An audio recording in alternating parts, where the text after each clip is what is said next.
Hi, welcome to It's a Purl Thing, episode number 3. My name is JD, and you can find me on Instagram and Ravelry for the group as It's a Purl Thing. My Ravelry name is lilknitterj, and you can find all of the information for that down below. This is take 2. I did most of the first episode, or the first version of this, and then realized that I'd left the air conditioning window unit on. I'm just recording in a little room that was built onto my boyfriend and his roommate's house that they rent, and there's no actual vent in here, so makes things a little complicated, but here I am. We're gonna do it again. I do want to apologize. I had all of these high hopes and dreams for how things would go, and what my recording schedule would look like.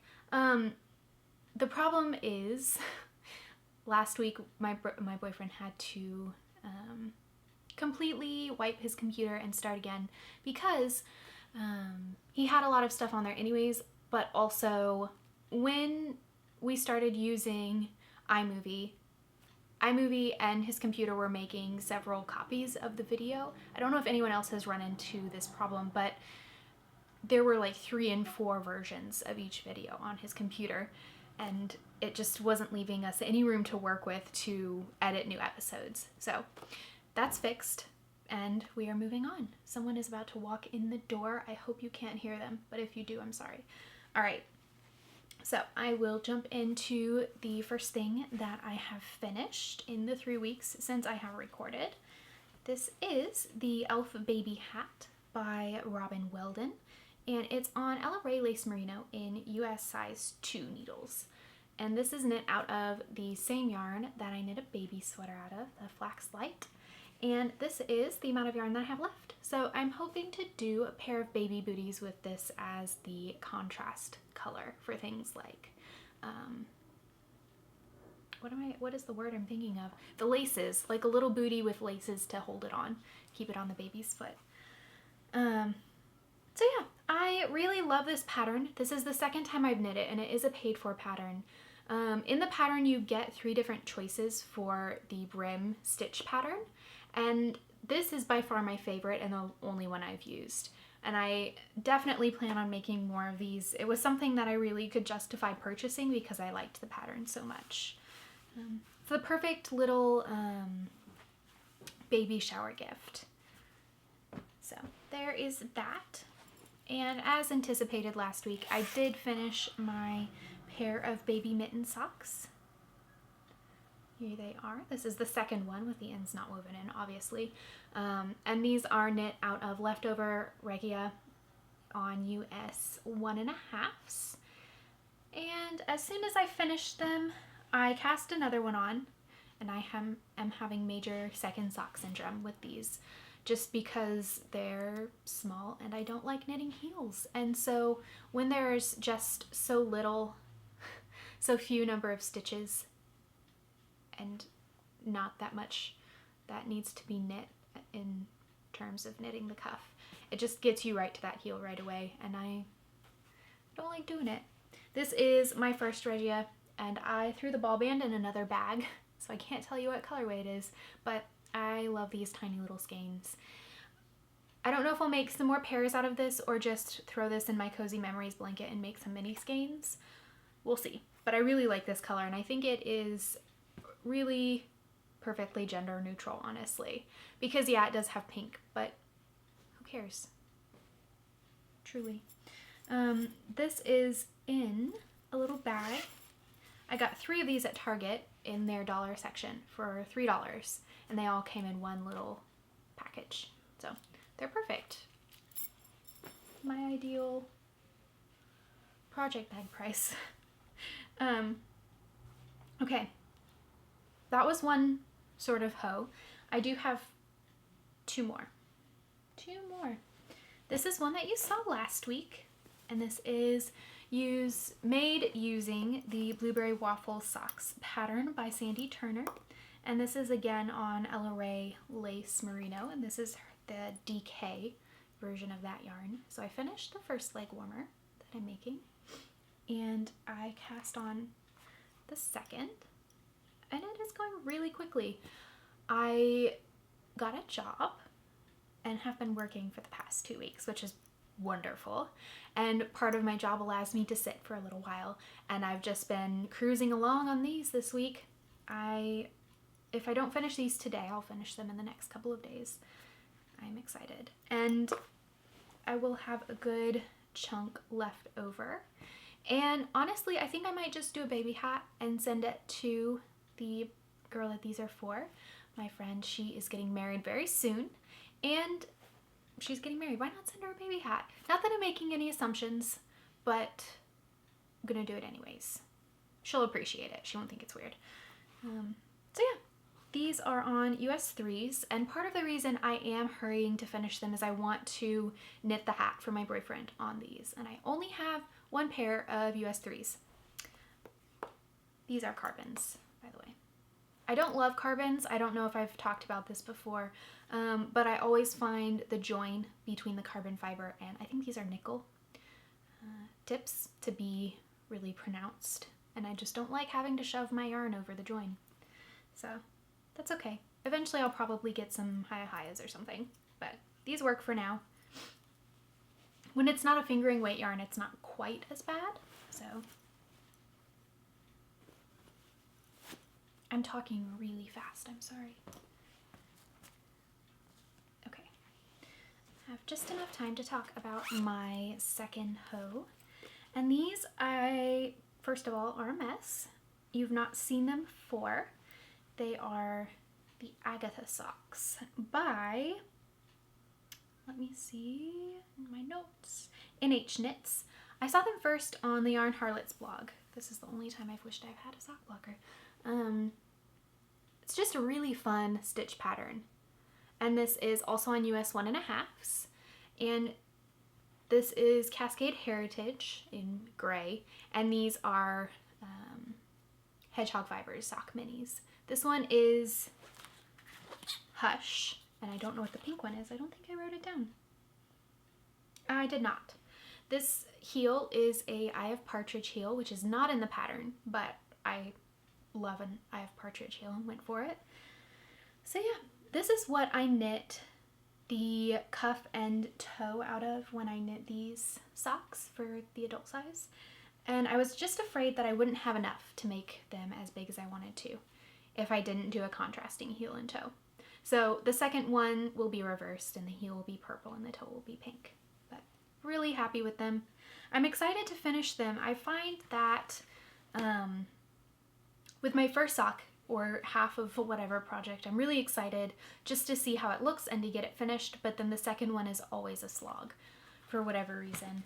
It's second sock syndrome, honestly. Oh, and this is what I have of the second one because it is, well, totally a mess. Sorry about that. But it's a 1x1 twisted rib, which is just fiddly. It's usually my objection with things when I don't like them, knitting wise at least. But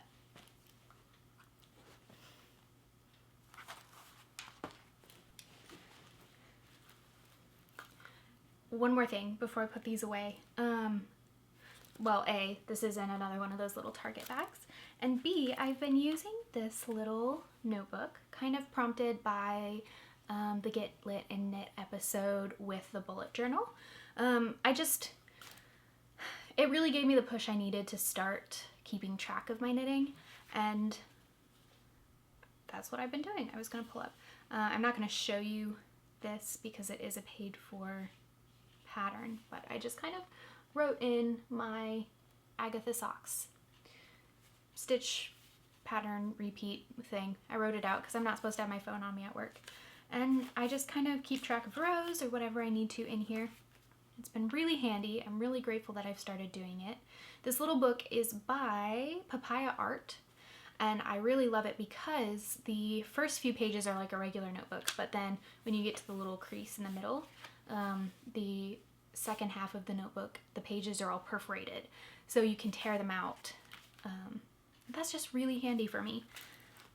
So I will straighten this out later when I go to work on it, but there's that. Let me grab my show notes back over here. Okay, that was it for hose.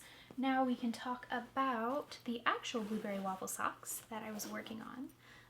My smooth blueberry waffle socks, yes.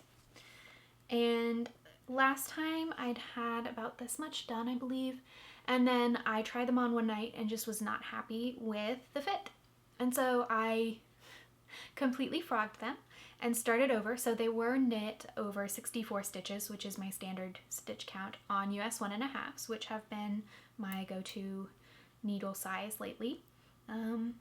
But I frogged it and went up to 68 stitches and then breezed through all of this, the heel, which is the Smooth Operator style afterthought heel. However, instead of doing Susan B. Anderson's decrease, I went ahead and used, I'm going to pull it up so I can tell you, I'm pretty sure it's Vanilla Latte Socks, but for some reason that doesn't sound right to me. 90% sure that's what it is. Yeah, it is. Duh. Okay. But the rounded toe found in the Vanilla Latte Socks, which is essentially for 64 stitches, you decrease every other row down to 40 stitches. And then from 40 stitches, you decrease every row until you get to 20 stitches, and then you Kitchener. So I did do the standard knit two together, knit one, knit another one, slip, slip, knit. Just because I like that better. I find when I do two decreases together, I get a little ladder in between, and I really don't like that. So I went ahead and did it that way, but I did do Susan's rounded Kitchener. And the first pair that I knit, I was not happy with. The heel it pointed weird on my heel, just the way my foot is built. It didn't fit well or look as nice as I wanted it to. But this I love. If all of mine from now on turn out like this, I'll totally do it more often. Now, once I got to this point, I haven't touched this in probably a week and a half because I got to this point and wanted to frog them again. I don't think I will at this point, but I feel very validated in wanting to after I watched the Grocery Girls latest episode, and they were talking about just knitting a vanilla sock for the speckled yarn so that the speckles in their yarn could really shine. And I was afraid that in knitting a patterned sock, I was detracting from the beauty of the speckled yarn. And you can kind of see, it really hit me when I got to this point and could really see what it would look like without a stitch pattern in it. But on the other hand, this is beautiful and I am happy with it. It just needed some time to sit and marinate so that I could realize that I liked it.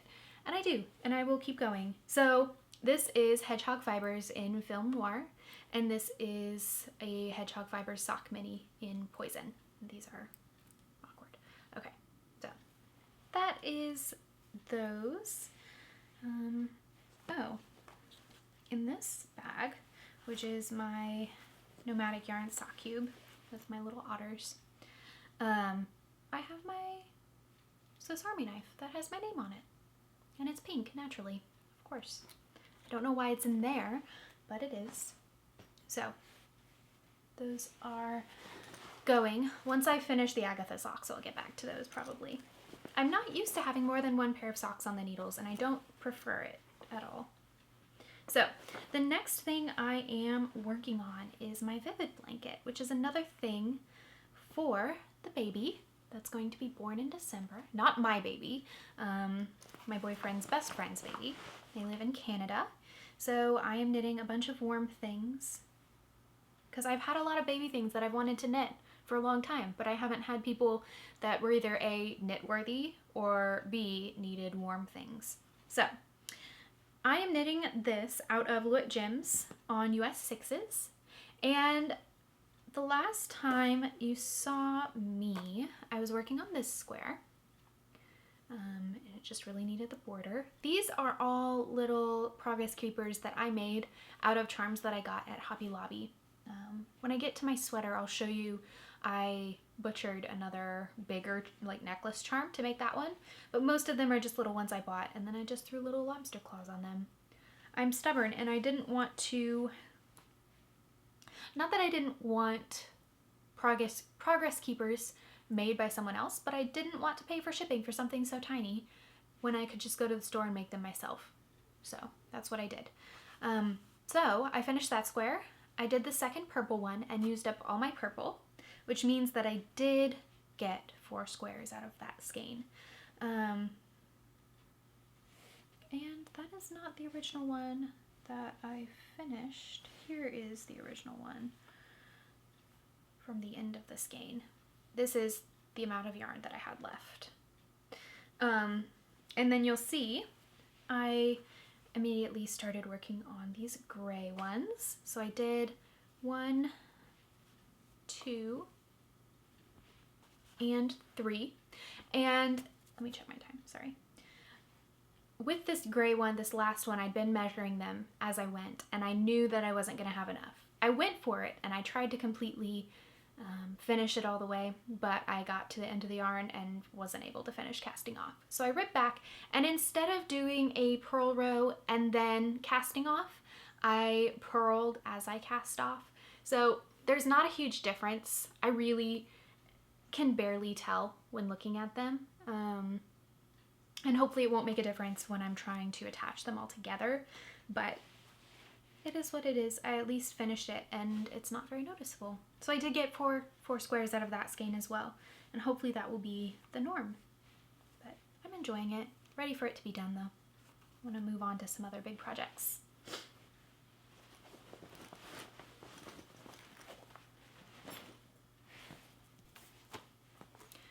So my last project, of course, is my Hirofude by Hiroko Fukatsu. Let me pull it out of here. This is my Hill Country Weavers bag.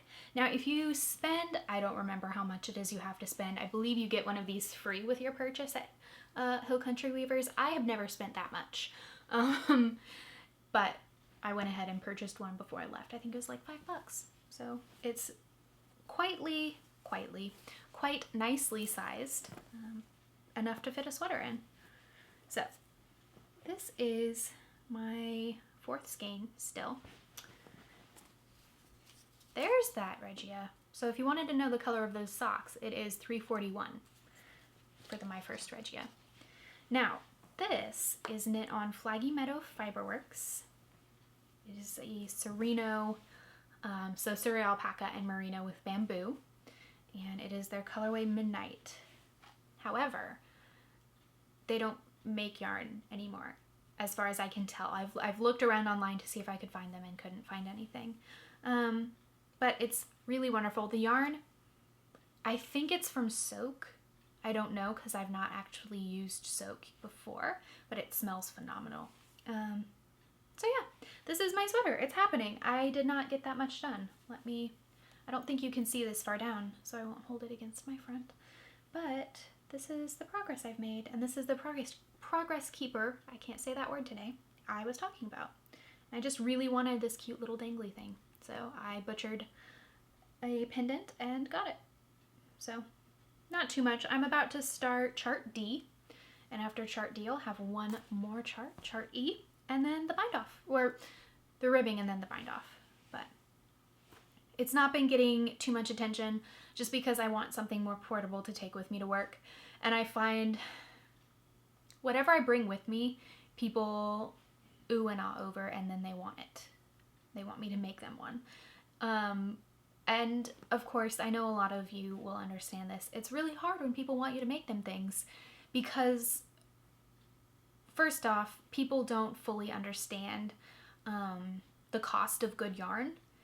And second of all, they don't appreciate the amount of time that goes into that, these sort of things. So, like, yeah, you want me to make you a pair of slipper socks, but you don't understand that it'll probably take me hours and hours and hours to make them, and you don't want to pay me to spend those hours. You just want the finished product. So that's my little rant, I guess. But I'm excited to finish it. I think I will have it done just in time for the weather to get cool. It is not cool here in Georgia by any means. Still sweat whenever I go outside, but I'm holding out, really holding out. I'm ready for fall. I went out as soon as the pumpkin spice lattes were available. within the first couple of days, just to do my part to be involved in the ritual that brings about fall, which is, of course, the drinking of the pumpkin spice latte. Oh, and one more thing. I forgot this last time, too. In this sweater, because it's a 2-ply, and it's not a commercially produced yarn, there are thick and thin spots. And I believe just on one stitch, I missed one of the plies and I only knit with one of them. And it looks as though it's kind of splitting. So I went ahead and threaded, a piece of yarn through it. And I think it's going to be okay. I may go back and do a little more damage control once the sweater's finished. But I've got a stitch marker in there. I'm not too worried right now, at least, because it's not getting a lot of wear and tear. But I'll fix it. Okay, we're good on time. I have made a couple of new purchases. The first being this really fun, it's online super sock in Mexico color, but I thought this was the perfect Halloween color. So once I finish the 2 socks I'm working on, I will go ahead and cast these on, hopefully in time for Halloween, because I would love to wear these for Halloween. It was like $8, which is excellent. The second thing, I will go ahead and pause so I know that I have enough time to talk about this. All right, so I feel like a lot of people have probably heard at this point, because it is much later in the month now. However, on the 3rd of September, Megan Black of the Cyborgs Craft Room passed away. And I found out through Instagram, as I think a lot of us did, and was just really, really heartbroken over it. She was not very old, and it was very sudden, and there weren't a whole lot of details released. Understandably, I think it's hard because we as a community really appreciated the product she put out, and we kind of feel entitled to know everything, just because we feel kind of invested, because we've invested and we've purchased her yarn. But I've had to learn this, and I know some friends of mine who've kind of had to go through a similar thing. When you share part of your story, people want to know all of it, and that's not always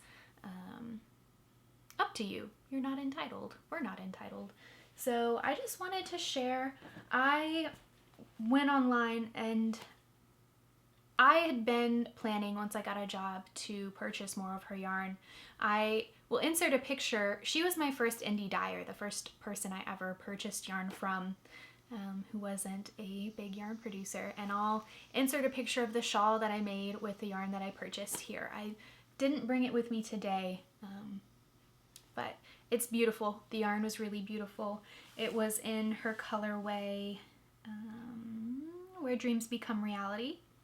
And right before I left Austin, I purchased this yarn on her socklet base, and the colorway is Nice Melons. And it has this peachy pink color, which is just one of my favorite colors, and I couldn't resist it because it was hilarious. So I have that, and this will definitely become a pair of socks eventually, probably in the spring. And then I purchased this after I heard, just because I wanted something. I knew I really wanted to knit with this, and I wanted to purchase something to kind of hang on to, because, I don't know, it just kind of feels like something to hang on to kind of hang on to her memory. Like, she was here, she really existed, and she made beautiful things. So I purchased this skein, which is just unbelievable. I don't know if you can see, but it's a Stellina sparkle base. And the colorway is a Royal Slumber, which I just thought was really fitting. So I am really happy with this. It's going to go in a special place in my stash. And a lot of people are hosting a For Megan cal. And because I'm not ready to cast on those socks, and I want to hang on to this skein for a while, I'm thinking of casting on the Wild Thing pattern by Susan Claudino. Excuse me, just out of the leftover scrap yarn, and I've got a couple of colors that I think will go really nicely with it. So that's gonna happen. if you want to join in, you're more than welcome. Or if you just want to share what you've been working on out of her yarn, please go ahead and leave a comment on the thread for this episode in the It's a Purl Thing group. I'm having trouble with ours today for some reason. Sorry about it. So that's all I've got for you. We have a new camera lens. We got the ones it's my boyfriend's, totally all my boyfriend's, but he got the other camera lenses back. So here we are. We don't have autofocus, which is why I'm not holding things up really close yet. We may see if we can figure that out, but that is that. I'm interested in doing some knit-alongs, and I definitely intend to do a giveaway, especially considering I've had so many people subscribe to me and follow me even when I wasn't posting. I've got yarn fuzz stuck to me. Sorry. So I'll let you know once I come up with something solid. I definitely want to do a kind of no strings attached sort of giveaway, especially now that I've got a job. I intend to, maybe next week or the week after, go to a yarn shop and get a skein or two of something local, something from the area, because I really want to support other dyers in doing giveaways like this. So I will go get something like that and we'll do a giveaway, come up with some prompts. But yeah, thank you for being here. Thank you for watching me. I'm sorry to end on such a somber note, but I thought it was really important, something that needed to be said. And yeah, thank you so much. I will see you when I see you, hopefully soon.